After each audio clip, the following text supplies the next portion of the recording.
സത്യം പറഞ്ഞാൽ കിച്ചണിൽ നമ്മൾ കുക്ക് ചെയ്യാൻ കയറുക എന്ന് പറഞ്ഞാലും അവിടെ കൂടുതൽ സമയം നമ്മൾ ചിലവാക്കുന്നത് ക്ലീനിങ്ങിന് വേണ്ടിയിട്ടാണ് അല്ലേ. അപ്പോൾ കിച്ചണിൽ പെട്ടെന്ന് ക്ലീനിങ് പരിപാടിയൊക്കെ തീർക്കാൻ വേണ്ടി നല്ലൊരു സാധനം പരിചയപ്പെടുത്തി തന്നാലോ. അപ്പോൾ ഞാൻ ആമസോണിൽ നിന്ന് വെറും 200 രൂപയ്ക്ക് മേടിച്ചിട്ടുള്ള ഹാപ്പി പ്ലാനറ്റിൻ്റെ കിച്ചൺ സൊല്യൂഷനാണ് കേട്ടോ. നല്ല അടിപൊളി സാധനമാണ്. നമ്മൾ കിച്ചണിലൊക്കെ നല്ല പളുപിളാന്ന് തിളങ്ങും. അപ്പോൾ എങ്ങനെ ഇത് ഉപയോഗിക്കുന്നതെന്ന് നോക്കാം. നോൺ ടോക്സിക് ആണ് കേട്ടോ, അതുകൊണ്ട് കയ്യിലൊക്കെ അലർജി ഉള്ളവർക്കും ഒക്കെ ഉപയോഗിക്കാം. അതുപോലെ തന്നെ ഓർഗാനിക് പ്രൊഡക്റ്റ് ആയതുകൊണ്ട് തന്നെ നമുക്ക് കിച്ചണിലൊക്കെ പേടിക്കാതെ യൂസ് ചെയ്യാം കേട്ടോ. അപ്പോൾ ഇതെങ്ങനെ യൂസ് ചെയ്യുന്നതെന്നൊന്ന് കാണിച്ചു തരാവേ. അപ്പോൾ ഇതാ ഞാൻ കിച്ചണിൽ കുക്കിംഗ് ഒക്കെ ഉണ്ടായിരുന്നു, അതൊക്കെ കഴിഞ്ഞതിന് ശേഷം ക്ലീൻ ചെയ്യുവാണേ.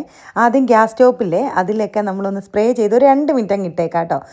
അതിന് ശേഷം വേണം നമ്മൾ നന്നായിട്ട് വെള്ളം തൊട്ട് തുടച്ച് മാറ്റാനായിട്ട്. ഇതുപോലൊരു ക്ലോത്ത് കൊണ്ട് നന്നായിട്ട് തുടച്ച് മാറ്റുമ്പോൾ തന്നെ നല്ല ക്ലീൻ ആയത് കണ്ടോ. കൗണ്ടർ ടോപ്പും അതുപോലെ മിക്സിയും നമ്മുടെ എയർ ഫ്രയറും ഓവനും നമ്മുടെ കബോർഡുകളും എല്ലാം ഈ ഒരു ലോഷൻ വെച്ച് ക്ലീൻ ചെയ്തെടുക്കാം. അപ്പോൾ ഇത് വേണ്ടവരെ ആമസോണിൽ കയറി പർച്ചേസ് ചെയ്യുക, അല്ലെങ്കിൽ ലിങ്ക് ഒന്ന് കമൻറ്റ് ചെയ്താലും മതി കേട്ടോ.